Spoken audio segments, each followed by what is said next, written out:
这是世界上最神奇的魔术，把一块白布盖在身上，然后伸出右脚，在地板上跺3下，再伸出左脚跺4下，接着在没有任何支撑的情况下，人和椅子就能凭空漂浮起来。这其中的奥秘，连专业的魔术师都无法参透，甚至牛顿来了，他也得一脸懵逼。所以要是掌握了这项技术，不愁以后没钱赚呢。于是魔术师恳求老头把这个魔术卖给他，甚至表示价格随便开，但老头却毫不犹豫地拒绝了，因为他发明的这些魔术全都是用来哄逗自己孙子开心的，并不打算将其对外公开。不过看在魔术师这么执着，还给自己开了瓶好酒的份上，决定再给魔术师表演一次，接着就给自己盖上了白布。可下一秒，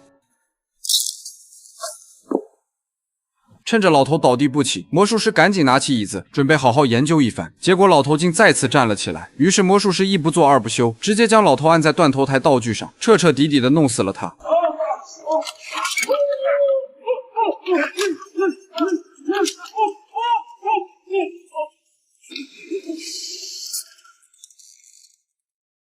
接着他就快速找到老头的笔记本，把上面的魔术秘籍全都占为了己有，并且在9年之后，凭借着漂浮术得奖得到手软，挣得也盆满钵满，成为了魔术界的顶流人物。记者们都排着队想要采访他，而这天来的是个年轻小伙，一上来他就主动和魔术师握手，可纳威却察觉到了不对劲，因为自己手指上的戒指没了。Can I have my ring back, please?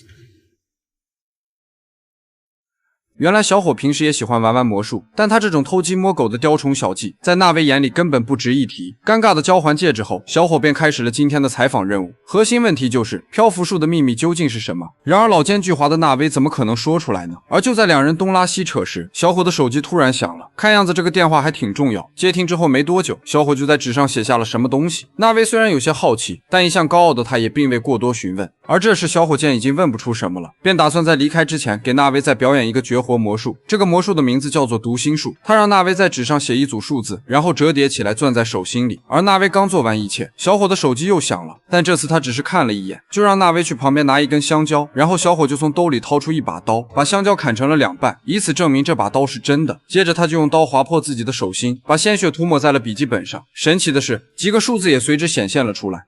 26349. Those the numbers you wrote down? Yeah. Bravo. 见自己的魔术成功，小伙开心的不得了，但纳威却让他先去洗洗手，别把自己的桌子弄脏了，然后就毫不留情的揭穿了这个魔术。原来小伙的这支笔装有电子跟踪器，当纳威写下数字的时候，移动轨迹就发送到了小伙手机上。这也是为什么他会突然看手机的原因，就是查看纳威写的是什么数字。之后他又趁着纳威去拿香蕉的时候，赶紧用蜡烛在纸上写下数字。当然了，小伙划破自己的手心也是假的，那把刀一开始的确是真的，但期间他偷偷换了一把带着血包的道具刀，而那把真刀此刻就在小伙上衣的内口袋里。没啊。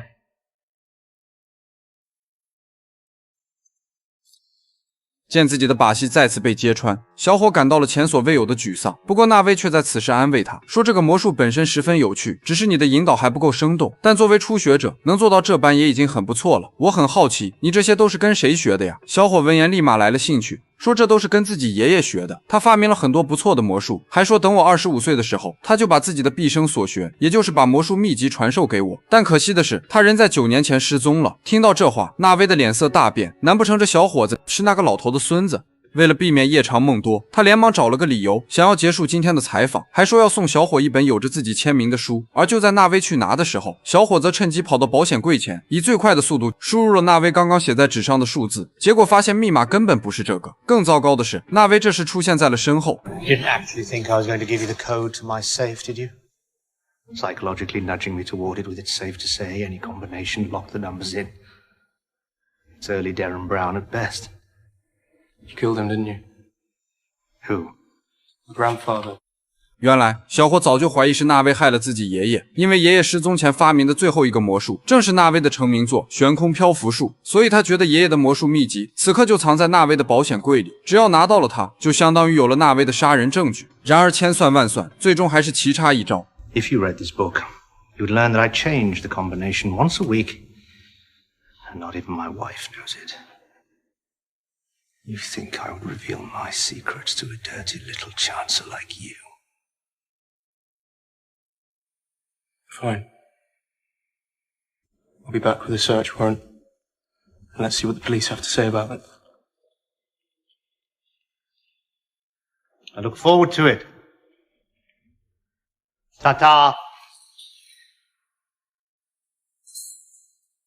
很明显，尽管小伙的猜测非常准确，但纳威似乎一点都不慌。而看着纸团上的数字，他突然想到小伙刚来的时候在自己笔记本上写了什么东西，于是连忙用铅笔描出字痕，发现那是一个单词蒙特恩泽。这是什么意思呢？纳威一时间也搞不明白。恰好此时妻子给他打来了视频电话，并且一上来就对着纳威一顿训斥。原来今天本来是俩人约好去开房的日子，结果纳威因为小伙的采访一时间给耽搁了。可妻子并不是因为此事骂他，而是问纳威为什么一直给酒店前台打电话，并且还留下辱骂他的留言。听到这儿，纳威一时间有点懵逼，因为他从来没给酒店打过电话，他觉得一定是有人搞的恶作剧，于是夫妻二人也就没有放在心上。殊不知此刻的他们已经落入了小伙的圈套。紧接着纳威就问妻子知不知道蒙特恩泽这个单词的意思，而作为律师的妻子当即给纳威做出了解释，说这是一个非常著名的版权案件，有个公司故意将错误内容植入自己的产品之中，如果有人抄袭，那么就可以以涉嫌侵权追究对方的责任。简单点说就是，假如你在考试，然后你故意写错某个地方，看看谁会连着错的一起抄袭，那么就可以告他作弊。明白过来的纳威有点慌了，莫非那个老头的魔术里有着版权陷阱，还被自己给照搬了过来？如果这样的话，自己杀人的事就算不暴露，也会吃侵权的官司，所以现在必须得销毁所有证据。而在打开保险柜之前，他还特意关闭了室内的监控，并且删除了今天的所有来访记录，之后才小心翼翼地打开保险柜，将里面的魔术秘籍烧了个干净。紧接着他又在房间里准备好道具，想再仔细地研究一下漂浮术，可直到第二天清晨，他还是没能找出那版权陷阱到底设置在了哪里。更糟糕的是，警察还真找到了他的工作室，不过并不是为了什么版权而来，而是他们怀疑纳威谋杀了自己妻子。原来就在昨晚，纳威的妻子在酒店附近被人用刀捅死了。警方查到纳威有辱骂妻子的电话留言，于是便找了过来。而面对昨晚在什么地方的质问，纳威一开始还很理直气壮，说自己从来都没有离开过工作室，这里的监控可以证明这一点。可转念一想，监控昨晚上被自己给关了，这下警察的疑心更重了，说什么也要搜查一下纳威的工作室。很快他就注意到了角落的保险柜，不管纳威如何解释，说里面什么都没有，警察还是要求他将其打开。而就在输入密码的时候，纳威看着手指上的戒指，突然想到了一件可怕的事情。果不其然，当柜门打开的瞬间，里面赫然放着一把带血的刀子，而这把刀正是昨天小伙口袋里的那把。直到这时，纳威才反应过来自己被耍了，原来这一切全都是小伙设的局，也可以说是他的复仇计划。他从进纳威家的那一刻开始，所有动作以及行为都是提前想好的。首先，握手时偷偷摘走纳威的戒指，其实他不只是偷，还有调换，把纳威的戒指换成了自己提前准备好的带有跟踪芯片的戒指，就跟那支笔一样，只要纳威输入保险柜的密码，运动轨迹就能传输到小伙手机上，以此得到保险柜密码。而小伙在纸上写的那个关于版权陷阱的单词，就是为了让纳威打开保险柜做的铺垫。接着他又以变魔术为由，让纳威接触到自己的刀子，在上面留下指纹。而小伙后来就是用这把刀捅死了纳威的妻子。当然，给酒店前台打辱骂妻子的电话也是小伙刻意为之的，目的就是制造纳威的杀人动机，把谋杀妻子变得合理化。另外还有最重要的一点，就是利用了纳威的谨慎心理，他把监控和来访记录关掉，虽然掩盖了自己的偷老头魔术以及杀老头的证据，但同时也给小伙污蔑他做了嫁衣。因为小伙早就知道了纳威是杀害爷爷的凶手，那些证据最多只能让他坐牢，但小伙要的是更直接的报复，杀死他的妻子，让他也感受一下失去亲人的痛苦，最后再神不知鬼不觉的把凶器放进保险柜，将纳威送往监狱，让他接受应有的惩罚。而这才叫真真正正的复仇。